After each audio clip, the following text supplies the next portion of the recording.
My speechlessness protect my speech. મારું મૌન જે છે ને એ મારી વાણીનું રક્ષણ કરે છે. હું ચૂપ થઈ ગયો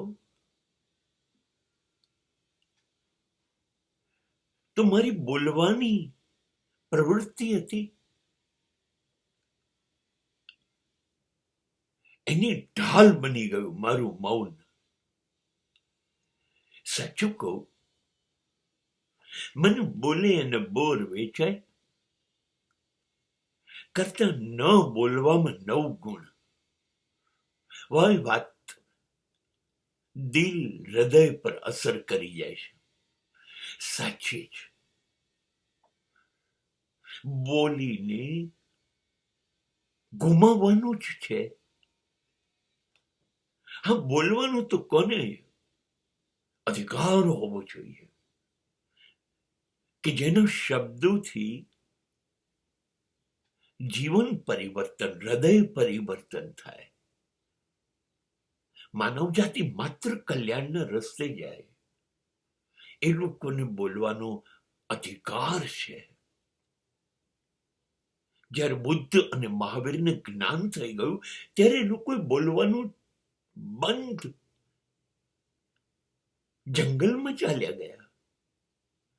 ત્યારે દેવતાઓની વિનંતી એમને પાછા લાવી.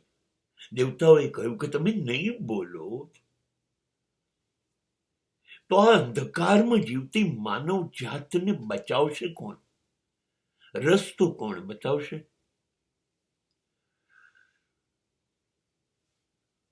ત્યારે બુદ્ધે બહુ જ સરસ વાત કરી કે હું નહીં બોલું તો પણ જે લોકોને બદલાવવું છે એ બદલી જ જશે, અને હું બોલીશ તો પણ જેને નથી બદલાવવું એ નહીં જ બદલાય. તો અમારે બોલવાનો અર્થ શું છે? પણ દેવતાઓ, ઈશ્વરોનો આદેશ કે અંધકારમાં સડતી માનવ જાતિને તમારા શબ્દોથી રાહત થશે. પછી એ લોકો બોલ્યા, બાકી એ લોકોને બોલવામાં રસ નહોતો. અને જો બહુ જ ઓછું બોલ્યા. ઈસુ એટલું જ બોલ્યા, પ્રેમ કરો, એટલું જ બોલ્યા. મહાવીર શું બોલ્યા? અહિંસા જ બોલ્યા. ગાંધી શું બોલ્યા? સત્ય. બહુ જ ઓછું બોલ્યા. તો આપણા જેવા માણસો તો શું બોલશે? એવું બોલશે જેનો કોઈ અર્થ જ નથી. તમે ખાસ ધ્યાન કરજો, સાંજ પડે બેસીને વિચાર કરજો કે આજના દિવસમાં હું શું બોલ્યો. તમે કહેશો 99% બધું નકામું જ હતું. આપણે બોલીએ છીએ નકામ. હવે એનાથી કોઈનું દિલ દુખાશે, સંબંધો ખરાબ થશે, કોઈનું અપમાન થશે. શું કરવા બોલીએ? અને આવું કરવાથી આપણું તો માન સમાજમાં વધશે જ નહીં.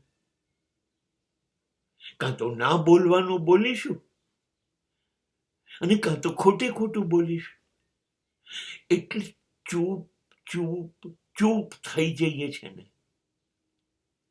એટલે એની પાછળ આપણી બોલવાની શક્તિ, આપણી વાણી, આપણા શબ્દો સંતાઈ જાય છે.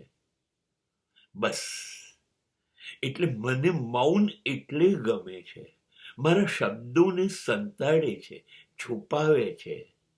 અને જે શબ્દો વિવેકી છે એ શબ્દોને સમાજમાં જવાની છૂટ આપે છે.